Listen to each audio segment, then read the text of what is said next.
What's going on, everybody? This is Jose with Lethal Productions, driver of LETHALVERT. I'm super excited to bring something to the table that's brand new to me. Never had something like it. Done so much research on it. It's one of the best things I think that I've probably purchased for the car. I'm really excited to get into it, but first I'm going to talk about the car. If you all don't already know what's in it, 416 iron block with a Kong 2650, fully built, E85, putting about 1050 to the wheel right now. On a Mustang dyno. So we are going to go ahead and just get right into it and talk about what we got.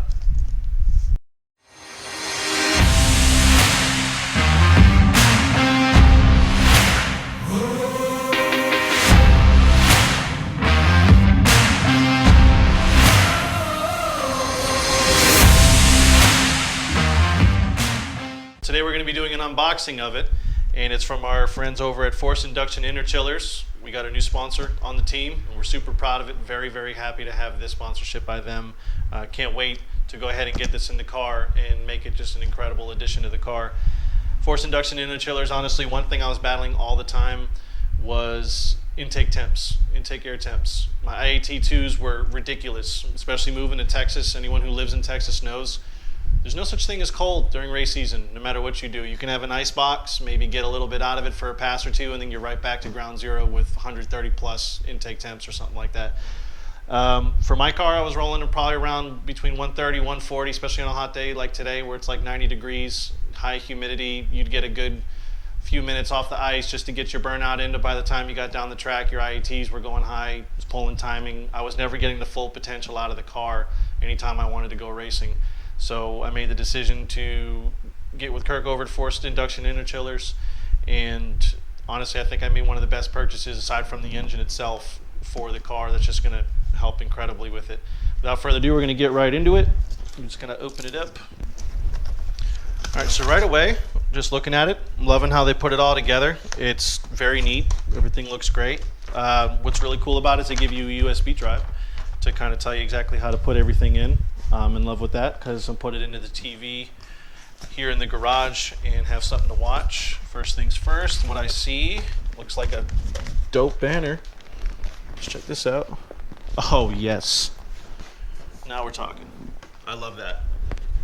So this is amazing. I love this. I'm definitely hanging this up. So that's number one.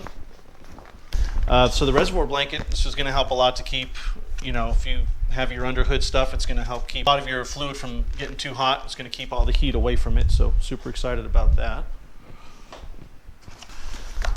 So it looks like we got a new condenser here for the chiller. That looks really sweet. It's got the fittings on the end. Packaged really well. Everything looks great there. Then we got the fan. Nice fan, honestly. It's brushless. All right, so this is one thing I was excited about too. So what I like about the way that they have it on the website is they have, depending on what car you have, they have specific packs for them. They do have a universal kit if your car's not listed on there. So even if you don't see your car on there, don't get discouraged and be like, oh crap, I can't have this on my car. You totally can. It might just require a little bit more elbow grease and trying to figure out how to get everything to fit properly. But for the 5th gen, this is the pack made for it. They give you a bunch of options, everything from your spacers, reservoir blanket sleeves, anything you want, the pump itself, which I'm going to get into here shortly. But first, looks like we have our hoses here, which have the insulation sleeve already on them, which that's pretty sweet. So one thing that these things do a lot is you'll find a lot of condensation on the lines. And to keep that minimized, putting these sleeves is a must. It helps just utilize keeping the moisture from getting all over the vehicle. On the inside there, of course. And then you got some extra sleeves here. So stoked about that, to put that around the rubber hosing. A lot of guys out there, they like to use like the braided lines and things like that, which you can. I'm not made like that, so I'm just going to stick with the rubber stuff, and this will go right around that and just be perfectly fine and work just the same in my opinion. Of course, got to have the t-shirt. Stoked about that. Got me a nice t-shirt. So they give you that, and you get to choose what size you want. It's part of the list option on there, which is pretty sweet. And then your AC lines. So of course, as you know, if you know anything about chillers, they utilize the AC system to help chill the fluid. That's what gets you your super cold temps, and your fluid will get you, from what I could read on here, probably get you down to about 30 degrees Fahrenheit, which is amazing. And that'll be, consistent. So you may, of course, have a few warm-ups here and there, but you're going to be well below ambient by 30, 40 degrees, no doubt. The car is going to love it. Consistent passes all the time. I mean, you can't beat that. So we've got all your hoses here. And, of course, for the 5th gen, it's already pre-made so that I can go ahead and just put it in the car that way for the car itself. If you have the universal kit, I would assume, you have to kind of maybe do these yourself to make sure they, work for your vehicle, which I don't think you'll have a problem with. It's not rocket science. It's pretty good. Plus, a good installer will know exactly what to do with it if you're not comfortable with doing it. Got to have the sticker. Got the sticker in there. So they get all the hardware, which is pretty sweet. Looks like I got some sleeving here. There is a bracket in here to probably help hold a few things. And fittings for it. It says optional on there, but honestly, you need it. You need it for the chiller. We went with the stage 2 on this one. You're more than welcome to do stage 1, but depending on where you live, you may not need to go too cold because your ambience might be a lot colder than like it is here in Texas. But Texas heat, I mean, you got to have it cold. It doesn't hurt to go a little extra just to be on the safe side. So they give you the AN fittings on here. Looks like you got some aluminum shielding here. Let's see here. Okay, so here's your switch. So what's really cool about this system that I like a lot is they have a solenoid that helps you to differentiate if you want it to be a full race thing, or if you want it to be, or if you want the AC to come into the cabin. So this little switch here, which I'm actually kind of happy about because the switch I wanted to get for it looks exactly like that, so that's kind of cool. So you'll hit the switch, the solenoid will go on and off.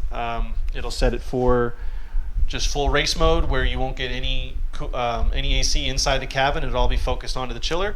Or on a normal day, like this car is a street car, so if I'm just daily driving and it's hot outside, I don't have the top down and I want to just have some AC in the car, just flick the switch and I can have both chiller and AC working simultaneously and getting what I need out of it. So, and what I hear too is it makes the AC a bit colder, which is kind of awesome.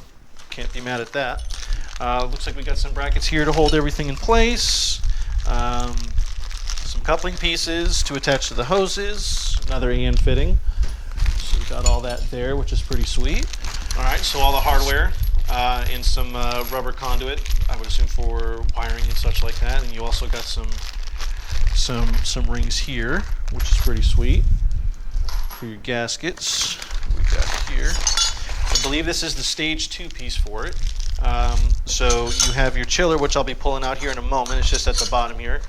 Then you got some extra L brackets too to kind of help with it. Oh, 2 stickers. Nice. All right, so that's there. There's a piece for that.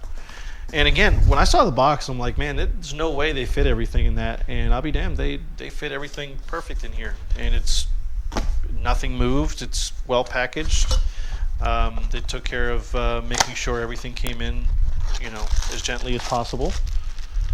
I think this is a solenoid here, so this will be probably what you attach to everything once you get it in there, where the switch is for, to be able to differentiate where the Freon goes, because it kind of blocks it off. Coating tape here, pipe insulation. Like I said, it's imperative to make sure that you're going to have condensation, period, on your rubber hoses. So if you can put anything in there to kind of take the heat away and also keep the moisture from coming off of the lines and going everywhere, I mean, you can't go wrong there. They're not that expensive. I highly recommend getting this with your kit when you get it. It's super worth it. This looks like the chiller itself. So it'll be mounted in the front, I would assume, just like you would a heat diffuser. This is where the magic's going to happen. Everything goes in and out. And then for pumps, they recommended the CW400 pump. Here and around, you'll probably hear guys say, that's too big, it's too much. It's just what you need. It's going to flow the way you need it to flow. It may not be, the most practical because of how big they are, but one thing that they do, which is pretty sweet, that you can opt in for, which I did, was they actually go into it and they make it into a 12 AN for you, which is what I'm going to be doing with this system, is try to 12 AN everything so that it's all easy connect. And Looks a lot nicer, in my opinion, than just having rubber hoses go into sockets. But I don't know if you can really see there, but they put the 12AN on the outside for your fittings to go right on, and then as well on the chiller, it's all wrapped up. I'm not going to open it up, but these little red nipples here, lack of a better term, you can put the 12ANs on there and be able to connect everything super easy. So the pump itself, I mean, it's beefy. Not going to lie, it is beefy, but it is totally worth it. Also, what they did, aside from just doing this part, on the inside, they actually machined the inside, because a lot of you that know these pumps know that if you try to 12AN it, it's like the way that these push out flow, if you're not utilizing the stock sizing of it, it's going to be like pushing it into a wall because of all the pressure. So what they actually do is they go on the inside and they hone out the inside so that the water that's flowing through it flows at a lot smoother rate rather than it like just going at full force and almost like hitting a wall. So you'll have the consistency of the flow and also the benefit of the 12AN. So again, highly recommend that. For the pump itself, it goes into the stock location. It's already pre-wrapped, ready to go. Got everything you need to hook it in. Positive and negative cables right on there. Hooks right into the ballast here. Simple and easy. Goes right into the pump, and then you'll be able to wire it the way you need to wire it. The 40 amp relay in here, and then some connecting, you get your ground and everything here, and it's on. It is braided. It's strong. It's really nice. I like it. So relays are important, especially with something like this that's pulling high amps. Great idea. Love that. What do we got here? All right, so it looks like we got some little plate brackets here. We got some push lock, not push lock. We got some like push ties that have like the little couplings on them for you to tighten up. So they give you everything you need. I mean, you really don't need too much after this. Of course, you might need some more wiring. You're gonna need your hoses and stuff if you don't already have them. Very minimal stuff. So one thing I kind of did too, of course, with the lid on this one, on the 2650s, a lot of guys, they like to, with the Kongs, they like to go for the dual pass lid. I didn't have $3,200 to spend on the lid like that. I had other ideas with that. And personally, I like the stock LSA lid. I think it's nice. I think that if you have what you need in it, it's pretty much all you're going to need. So one thing I'm going to mention real quick that doesn't come with the kit, but you can get from pretty much anywhere that has these types of things. On the LSA lid, as you know, if you have the stock lid, it's got the 2 ports on the top there with just a standard rubber hoses that go in them. I'm changing it over to 12AN. I think it's going to help a lot with this, considering everything's already 12AN, and I was going to go that route anyway. It looks much cleaner. Plus, it helps to have something that works for the system. It's going to help with this very greatly. So I highly recommend getting something similar to this for your lid if you do plan to go with this. And of course, if you have a different AN, whatever works for you, but I highly recommend doing that. Another piece here, the last piece in the box, I'm super excited about because I hear it does a lot of great things. Lid spacers. So I got the 10mm lid spacer. They do offer a 20 for those guys that want to go for the 20. I went with the 10 on this one. For the LSA, it comes with, it's ready, shaped the way you need it to be, and then it also comes with the interior spacer for the inside of the lid, which is pretty sweet. So you would essentially just take off your gasket fittings that you have on the inside and just reapply them to here, and put this right in between your lid. Easy. Probably one of the simplest parts of this is going to be just taking the lid off, putting this on, put the lid back on. You're good to go. So that's essentially everything I got from my kit. Again, there really wasn't much that I didn't opt in for, so everything you're kind of seeing is what you get, and that's all you need. It's really not that, it's not that crazy. It's going to help a lot. I'm super excited about it, and I'll kind of just maybe have everything out on the table so you guys can see it better because I don't have a bigger table. Last thing I'm going to mention on it is the build quality and all this and the presentation. Absolute 10 out of 10. This looks amazing. All these parts are put together with precision. It looks like they took their time with it. They know exactly what they're doing. This is why I trusted them with getting this done for the car. Out of any of the chillers that you could possibly buy on the market, this has got to be the one you got to go with. Again, I wanted to thank you for tuning in, checking out the unboxing, going through all the parts with me. Hopefully I was able to help you guys out with your decision and figuring out what you want to do for what I was trying to do for mine.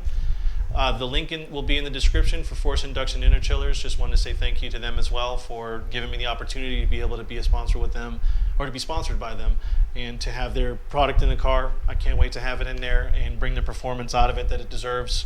consistently. That's the biggest thing. Y'all have a good one. Appreciate it. Be safe out there. I'm in the streets, so this lady's like, big deals, trade shows like, making this, making that like, don't lie, you know how I sound like. I'm in the streets, so this lady's like, big deals, trade shows like, making this, making that like,